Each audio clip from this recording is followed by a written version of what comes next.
At 25 years old, Cao Ming-chuan walked away from a corporate job in Malaysia, paying about 3,500 ringgit a month.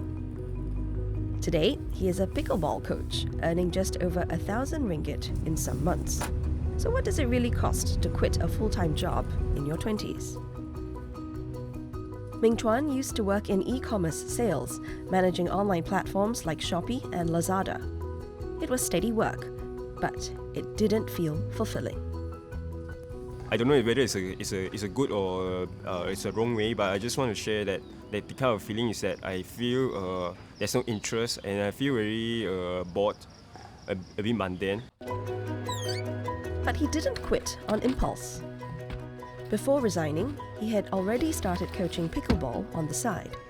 He built a small base of students and calculated he could turn it into a full-time income and grow that income. I actually have started some coaching programs. I mean, I'm not coming up as a fresh coach. I already have some base. He also had a financial buffer, savings of between 30 and 40,000 ringgit.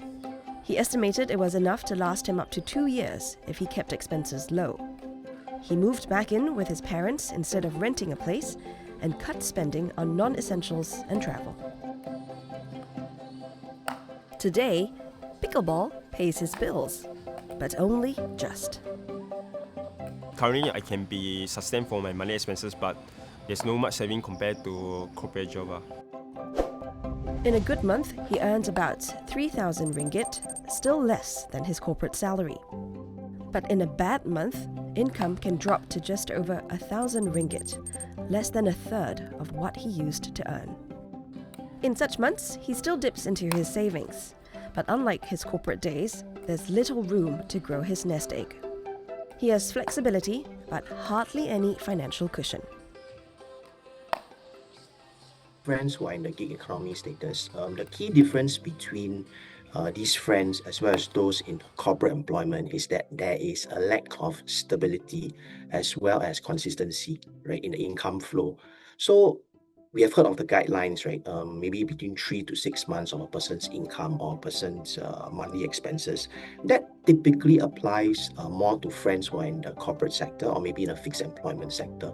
Now, for friends who are taking on gig economy, I think the real risk here is the uncertainty in income that they're going to experience.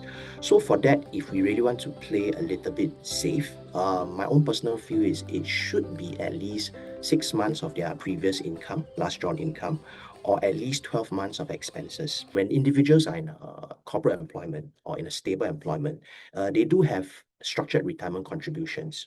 These friends automated the way they have retirement contributions.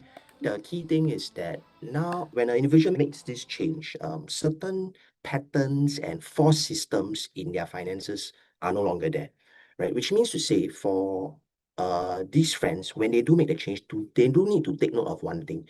They need to manually create a system of their own.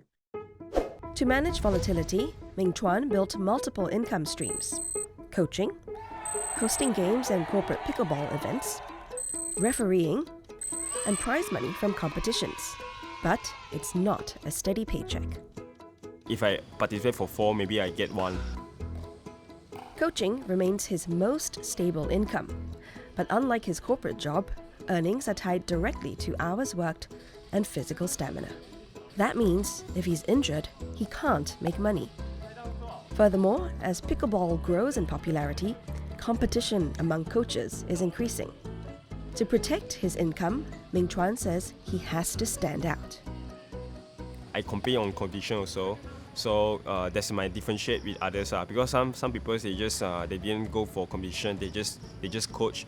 But for me, I go for competitive environment. I know maybe I know how to win. I mean I gain more experience compared to others.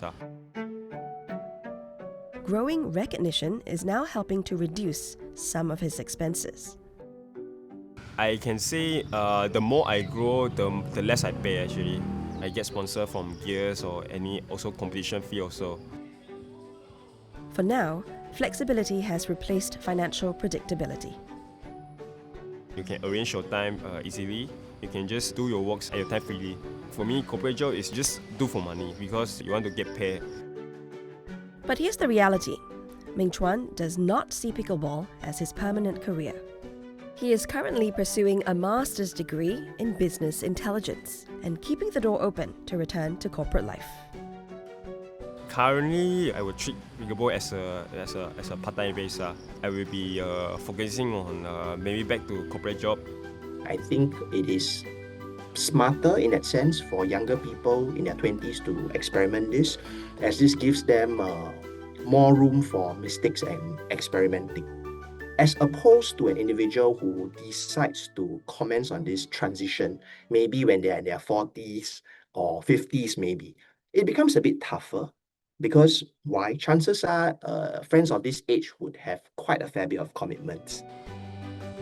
For now, pickleball gives him flexibility, but not financial predictability.